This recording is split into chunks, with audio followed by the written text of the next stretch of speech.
O pão que Jesus abençoou, e até a oração do Pai Nosso, é um pão de santo mesmo, né? Uhum. Nós vivemos inflamados o dia inteiro. Ninguém no mundo vai dizer, eu não vou inflamar. Por isso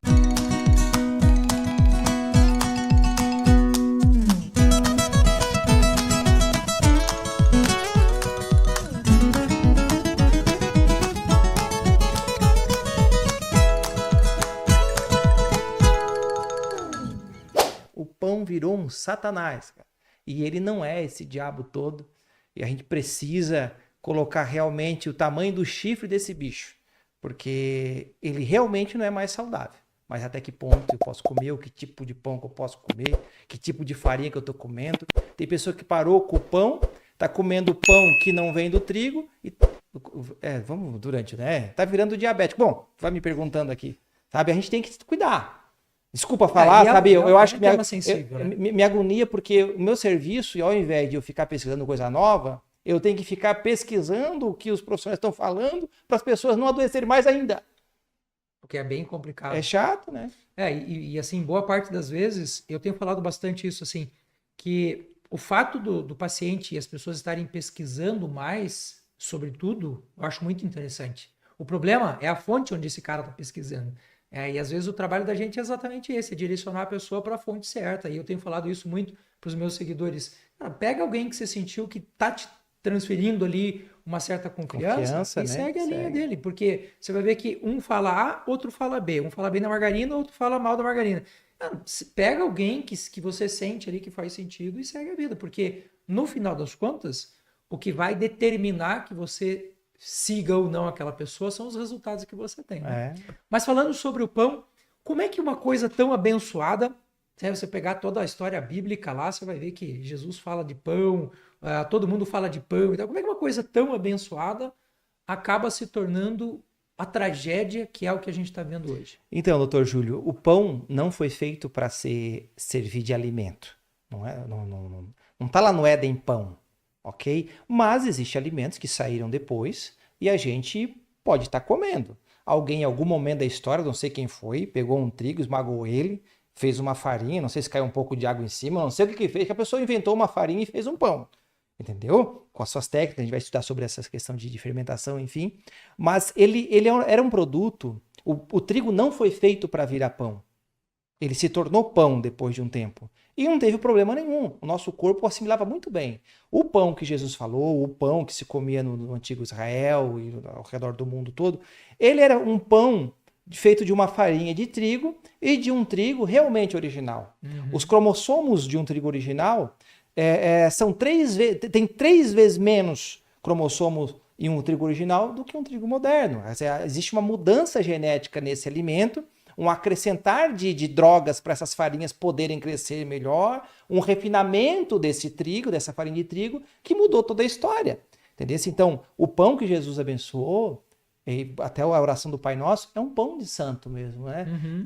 Então, existe farinha original, nós conseguimos comprar na internet, né, farinha original, é mais cara, é 30, 40 reais um quilo, aquele primeiro trigo, né, nós fomos... Mas o que aconteceu? Tá? Em 1940... Um geneticista, um engenheiro nessa questão de comida, o Dr. Norman, ele decidiu salvar o mundo da fome.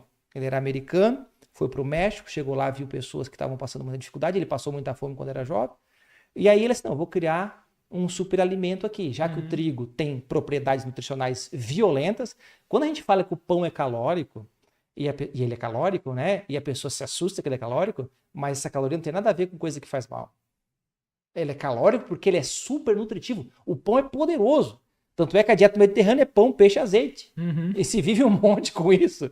Entendeu? O pão é nutritivo de proteína, o pão tem nutriente, tem mineral, tem vitamina, o pão tem açúcar, o pão tem gordura, o pão tem de tudo. Por causa do trigo, que ele é poderoso. Então o Dr. Norman fez esse trabalho.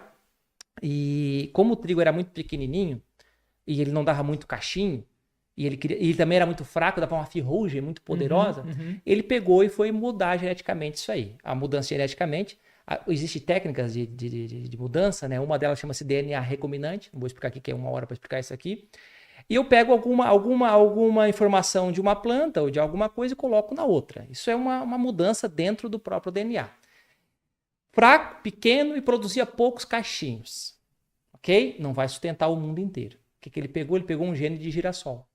Forte, alto, resistente. Produz pra caramba. E aguenta um monte. Então, assim, eu vou pegar um gene de girassol, colocar dentro do... Fez uma manipulação genética, lógico. Fez um trigo poderoso. O trigo ficou muito alto, deu muito cacho, mas também não teve... É porque o girassol, ele tem uma estrutura que aguenta. O trigo não, é muito reto. Então ele acabou pendendo, a gente foi mudando ao medida do tempo, né? Mas essa mudancinha só deixou o trigo 400% mais ligado. E aí que veio o grande problema. Trigo inflama? 100%. Pão inflama? 100%. Mas que nível de inflamação? Nós vivemos inflamados o dia inteiro. Ninguém no mundo vai dizer, eu não vou inflamar. Por isso que a gente pega alguns fisiculturistas, que são... Todo fisiculturista é inteligente. Eu não conheço um que não tem um QI acima. Acho que porque estuda muito, tem que entender de corpo. E tu pega e ele bate nisso, né? Não, que bobice de inflamar, né? Tudo inflama, tá certo. Sim, Ele não tá errado. Física inflamatória por natureza. Agora, em que ponto, né? O que tá inflamando, o que tá acontecendo no meu organismo que tá destruindo, né, o meu corpo. Então, essa mudança genética, doutor Júlio, foi isso aí que fez. E as pessoas não sabem nem sequer o que é o glúten. Por isso que eu tô falando. A pessoa vai pra internet, vê um artigo. Todo mundo pode falar. Todo profissional, só que estuda um pouco mais, pô. Segue pessoas que realmente, pô, você pode ter uma base científica, né? Porque senão vira blogueiro e qual sentido? Entendeu? E as pessoas... não tem problema. Eu não tenho nada contra quem trabalha na internet. Eu digo que a gente tem que usar uma consciência boa, porque depois de um tempo, imagina o doutor Júlio, né? No Instagram tá com mais de 1 milhão, eu vi ali no... 1,5 milhão. TikTok imagina só, aí tu vai lá e ensina uma besteira. Entendeu? Ou 2, 3 besteiras. A pessoa que tá em casa confia em ti no trabalho, né? Pela sua formação, a pessoa vai fazer o que é isso? Isso e caráter, entendeu? Então eu preciso entender. As pessoas têm que entender pelo menos o que é o glúten, né? O que é o glúten? A pessoa em casa, o que é o glúten? É uma proteína? Não é uma proteína o glúten. O glúten é um composto de proteínas que formam uma proteína maior. Maior ainda. Maior ainda. Isso, entendeu? Frankenstein. Dentro do trigo existe carboidrato, existe gordura e existe proteína. O germe do trigo dá um óleo sensacional. Da porção proteica do trigo, nós temos aí gliadina, glutenina, glutamina e prolina. Resíduos proteicos, e junto com a gliadina e a glutenina, vão fazer com que se forme um trigo. Tá? Então não tem como fazer só glúten de 2 proteínas, tem que ter resíduo proteico. A gente fala muito delas, porque são as 2 que mais dão problema no nosso organismo, principalmente a gliadina.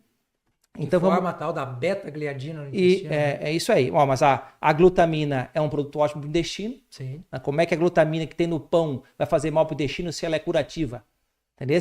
Pessoas com síndrome de Crohn, né? A prolina é poderosa demais também. É um dos compostos do colágeno. Entendeu? Então, quer dizer, o trigo não é o satanás todo. Ele foi modificado.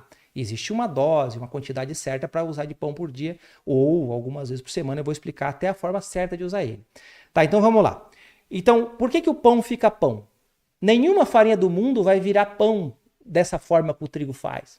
Porque o glúten tem a elasticidade e a extensividade por causa dessas proteínas. Então, quando eu coloco água nessa farinha, eu vou fazer com que isso vire mais elástico, vire uma rede igual de pesca, para que oxigênio, para gás carbônico e o pão começa a inflar. Por isso que eu mexo e vai inflar aquilo ali. Feito um balão. Isso. Nenhum cereal da face da terra é capaz de chegar perto ao trigo. Eu lembro do pão de milho da minha mãe que ficava um negócio batumado, baixinho, assim. Duro. Farinha, né? Duro, seco, esfarela tudo, né? Então, acho que esse é o primeiro ponto. E não outra coisa que eu queria falar, se me permitir, Júlio. Claro. Eu falo Júlio porque a gente já tem intimidade, tá? Mas doutor Júlio pro pessoal que tem em casa. Outra coisa, assim, não é só o trigo que tem glúten. As pessoas às vezes, o trigo tem glúten, tem glúten, é o que mais tem. Ok? Mas nós temos aí o centeio e temos a cevada. São dois produtos que tem glúten, mas não igual. Tanto é que tu não consegue fazer um pão de centeio legal, nem um pão de cevada. Vai ficar bom, mas vai ficar meio duro ainda, meio esfarelado. Exatamente. Vou ter que misturar farinha com farinha. O centeio é uma coisa boa para a indústria alimentícia, porque ele dá ele deixa escuro o alimento. Uhum. Então tem farinha branca, as pessoas nem sabem. Ela come uma farinha branca, eles colocam o centeio um pouquinho, fica escuro, parece integral. Coloca uns grãos ali, né? Que melhor que nada, né? Melhor que um pão d'água seco, claro. Mas isso aí é uma farinha, né? Então, é onde vem as contaminações cruzadas, né? Eu acho que as pessoas... Tu sabe, Thiago, que eu tive padaria. Uma das primeiras empresas que eu tive com a minha esposa foi padaria. E a minha esposa sempre gostou muito dessa parte de confeitaria. E um dia, vamos sentar, vamos fazer padaria. Beleza. E aí, comércio. Você produzia um pão funcional. Colocava esse pão funcional excelente, com uma farinha de trigo sarraceno, com uma fermentação natural. E, obviamente, a farinha sai mais cara, o processo é mais longo, ele custa mais. Então, esse pão saía lá, no final das contas, para a gente a R$10, para que eu tivesse que vender ele a 12, 15 reais. Colocava esse pão do lado de um que custava 4, que com todas as porcarias da face da terra, o nosso mofava do lado. Por quê? Porque as pessoas preferem preço. E, infelizmente, toda vez que a gente fala de saúde no Brasil, um dos comentários mais comuns que eu vejo embaixo dos meus vídeos é: mas isso é muito caro, mas isso é muito caro. Ela vai tratar uma doença de Crohn para você ver o quanto que você vai gastar. Se tratar, né? Se conseguir tratar, porque é um negócio que se reproduz. E uma das coisas que me chamava muita atenção e que me fez sair dessa vida da padaria foi assim: existiam alguns pães que a gente fazia que, além do glúten natural, que já é 400% maior, a quantidade já é maior do que o trigo sarraceno, o trigo original, a gente ainda tinha que acrescentar o glúten.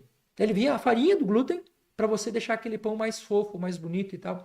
E muitas vezes as pessoas vão pela beleza, vão pelo preço, aí, no final das contas, acabam caindo no nosso consultório, muitos anos depois, pedindo, pelo amor de Deus, para a gente poder ajudar. Só que aí, infelizmente, não dá mais para fazer isso. Pergunta importante que você falou agora e que eu acho que é interessante a gente chamar para cá, a tal da contaminação cruzada. O que é isso? Então, assim, ó, tem dois tipos de pessoas que têm problema com glúten, tá?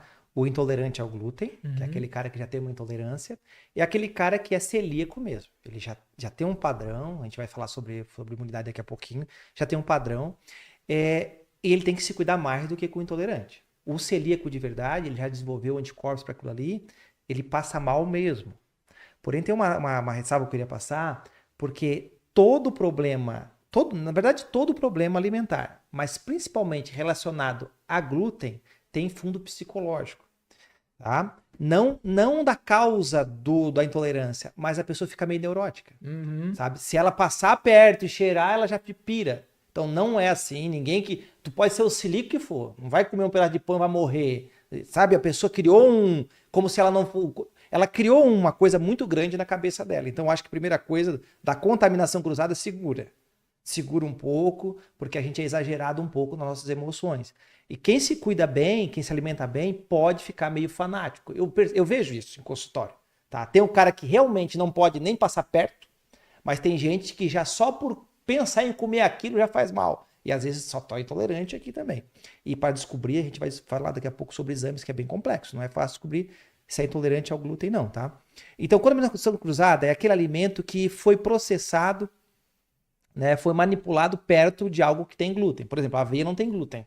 Não tem glúten em aveia. Mas eu posso, lá no meu galpão, que eu vou dizer que eu exporto aveia, eu vendo aveia, né? E coloquei lá trigo com aveia junto, e vai ter essa contaminaçãozinha ali, que para um paciente intolerante ao glúten, não vai dar nada. Vai dar. Já fica complexo, entendeu? Então são graus de problema, né? E é isso que a gente tem que entender, porque nem todo mundo foi celíaco a vida inteira. Não existe esse negócio nasci assim, entendeu? Tem pessoas, porque a genética muda muito, que já nascem aí com uma propensão gigantesca a ter um tipo de alergia, tá? A ter um tipo de intolerância. Então, já existe isso na genética mesmo, porque a pessoa já nasceu, o pai já estava doente, todo mundo estava doente, e o próprio corpo já veio meio doente mesmo. Agora, isso não determina nada, porque eu posso mudar completamente. E nós vamos passar daqui a pouco um tratamento interessante para quem quer ter o intestino de volta. Sabe, a gente não consegue dizer que de 100% dos pacientes celíacos retornam, mas a gente consegue metade, consegue. E todos os 100 conseguem melhorar a qualidade de vida e voltar até a comer pão. Porque é isso que eu acho que tem que ser mostrado para as pessoas. Porque isso aqui ficou igual ao diabetes, não tem cura. A pessoa não tem cura, não vai atrás. Agora está celíaca, não tem cura, ninguém mais tem cura. O famoso é para sempre, não é assim. Pode ter alguma coisa que é difícil, né? Porque o diabético não tem cura. Tem, mas é fácil? Claro que não, porque tem que mudar a vida da pessoa. Claro. Ela prefere tomar uma metformina. Né? Até eu quero tomar uma metformina e resolver o problema. Né? E começar a continuar vivendo a minha vida. Então, a contaminação cruzada é exatamente isso aqui. Então, eu tenho uma cozinha industrial, então estou lá fazendo uma comida, e aí eu tenho uma frigideira aqui, que eu estou fazendo um alimento, fiz um ovo aqui, fiz uma panqueca com trigo, e tirei essa panqueca e vou fazer uma panqueca pro cara que é intolerante. Sabe? Então, tem ali um resíduo de trigo, enfim, tá? Então, tem que cuidar com isso, porque o celíaco tem problema. O intolerante, ele tem problema, mas ele não tá... não é uma coisa que ele precisa abandonar completamente o pão, ele pode reduzir, a gente vai discutir isso aí. Tá? Eu acho que é o primeiro, esse ponto aqui. O glúten em si começou a dar problema na humanidade de forma em massa em 1940 em diante, mas não é só daí. Sempre tivemos tolerância ao glúten, não a nível mundial, ok? Até porque hoje a gente tem de 1 a 2% de pessoas que realmente são celíacas.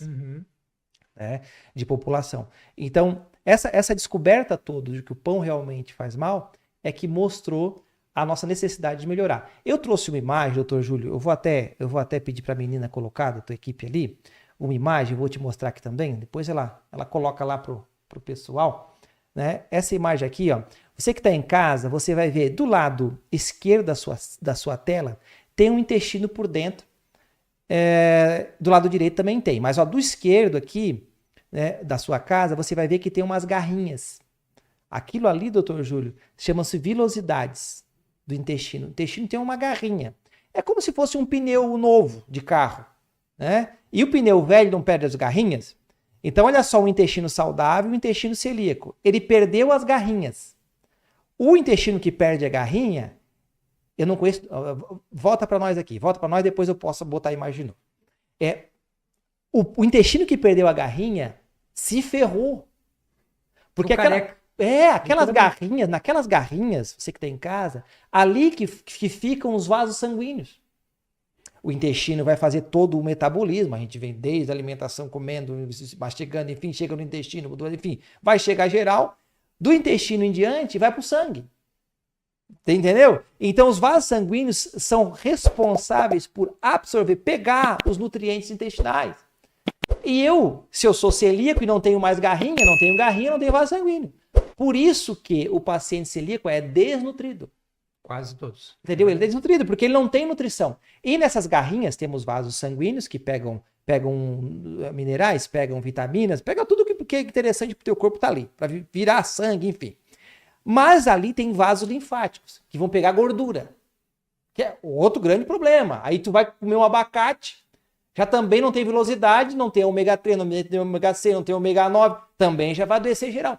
O celíaco, eu só comparo, só tem uma doença na minha mente que chega a ser tão destrutiva quanto uma bariátrica do que o celíaco. Eu não conheço nada tão perigoso quanto uma bariátrica. Eu jamais daria uma opção para a pessoa fazer bariátrica. Entendeu? Eu daria a opção de ela não fazer, nunca fazer. Claro, tem situações que a pessoa... Muito específico. Ela tá morrendo, né? Muito específico. Então, ela tá morrendo, então eu tô morrendo, né? Tá gangrenando o meu braço, então eu vou cortar ele para viver. Entendeu? Então é esse ponto. A bariátrica é só para obeso, grau mórbido, aquela pessoa que ela não conseguiu nada na vida dela porque ela vai ter um estrago na vida dela tão violento. O celíaco e o bariátrico, gente que vai sofrer o resto da vida. Porque não absorve B12, não absorve mineral nenhum, né? A pessoa ela não tem velocidade intestinal.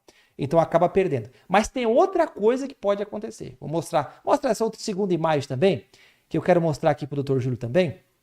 É difícil ensinar para o doutor, tá? Mas eu estou aqui tentando. Vamos lá. Mas você que tem Aprendemos juntos. Olha essa imagem interessante aqui, ó. Eu estou mostrando um intestino ali, doutor, com junções. O intestino tem junções. As células ficam presinhas umas nas outras, né? As tight junctions. Isso. Essas junçõezinhas, elas têm que ficar fechadinhas. Não pode abrir. Se acontecer do teu intestino perder a impermeabilidade, e pode acontecer por síndrome do intestino irritável, síndrome de Crohn, um monte de coisa pode gerar isso aqui, tá? Um monte de problema pode gerar esse fator. Se abrir essas junções, passa para dentro do sangue um monte de bactéria, Um monte de problema, um monte de alimento não digerido. Volta para nós, para o doutor Júlio, para mim aqui também. Lembra do pão que tem gliadina e tem glutenina? Não pode passar isso inteiro. Quando passa a gliadina inteira para a corrente sanguínea, isso acontece direto, o corpo, porque ela é parecida com a proteína que vai formar a estrutura da tireoide. Se chegar ali, o corpo achar que aquilo ali não... Olha, é tipo um ET aquilo ali, a gliadina. Verdade. Ela entrou ali, o corpo vai gerar um anticorpo contra aquilo, vai criar uma defesa contra aquilo. E quando cria uma defesa, aí tu fica com uma doença autoimune. Uma das doenças autoimunes provocadas por causa do trigo é a tireoidite Hashimoto. Entendeu? E tireoidite Hashimoto não é qualquer pessoa que dá diagnóstico disso. Eu sou patologista clínico, então eu vejo muito erro em diagnóstico, tá? Um paciente que tu suspeita que tem acima de 40 anos, tá meio depressivo, enfim, não tem força para sair de casa, tá suando muito, tu vai pedir um exame chamado TSH, tá?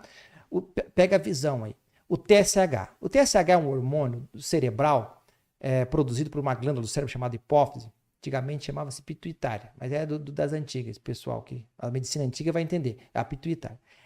Vai produzir, para estimular a tireoide, a produzir o hormônio da tireoide, que é T3 e T4. Né? O T3 é um pouco de hormônio pronto, o T4 é um hormônio reserva que vai virar T3. Mas presta atenção que isso aqui é uma engronha toda. Tá? Então, tu pegou um paciente com TSH alto, quer dizer que a tireoide está trabalhando pouco. Se ele está baixo, a tireoide está trabalhando muito. Se está trabalhando pouco, é hipotireoidismo. Se está trabalhando muito, é hipertireoidismo. Só que eu não consigo determinar com o TSH só isso. Eu tenho que pedir um exame, se eu entender que está alto, tá? Eu peço um exame chamado anti-TPO. Eu vou detectar certo. Se tiver baixa, essa produção está hiperativa, eu tenho que pedir um TRAB. Está entendendo a engronha que é? Então não é só, eu tenho tireoidite Hashimoto. Isso é uma engronha, gente. E o celíaco, daqui a pouco a gente vai falar. Eu sou celíaco. Eu tenho profissional para dizer isso. Tem que ser ninja. E não são exames que são pedidos normalmente. Um TSH até o cara pede, um T4 o cara até pede, mas o anti-TPO é muito difícil. Então são experiências que tu tem que pegar. Então pode acontecer de o teu problema de tireoide estar relacionado ao problema de glúten. Às vezes tu cortou o trigo e durante um tempo você faz isso, você vai perceber que acontece algumas coisas interessantes. Vamos dar notícia boa, porque a gente só falou de coisa ruim, né, do trigo. Vamos dar notícia, né? Eu até preparei aqui, o doutor Júlio tá com um monte de pergunta ali, eu tô até meio apavorado, esse homem aqui é danado, né? Tem uma coisa interessante também que eu queria deixar claro aqui, se eu me permitir. Quem tem intolerância ao glúten ou é celíaco, 99% vai ser intolerante à lactose. Tá? Já é. Tem alguns casos que não, ok? Porque perdeu velocidade, perdeu tudo, o intestino tá careca. Literalmente. Ele precisa estar com garrinha. Quem é intolerante à lactose não quer dizer que é intolerante ao glúten. Não tem nada a ver uma coisa com a outra. Mas pode acontecer ter os dois juntos. Mas provavelmente teve o celíaco e depois virou intolerante à lactose, tá? Que é outra pauta que quando eu vim em Curitiba de novo, eu quero ver se tu me permite falar, tá? Então, como que eu vou descobrir que eu tenho um problema, como eu sou celíaco ou intolerante ao glúten? Como é que eu vou descobrir isso? Primeiro teste, o melhor teste que existe. Barato, prático, não gasta nada, só que vai depender que você não vai poder comer pão e nem trigo, no mínimo, de 7 a 14 dias. Então, o que acontece? Tu vai sentir que tu vai desinchar. Porém, não prova todas as coisas, porque tu pode ter alergia à farinha. A outras coisas, né? A farinha, por exemplo, o brometo.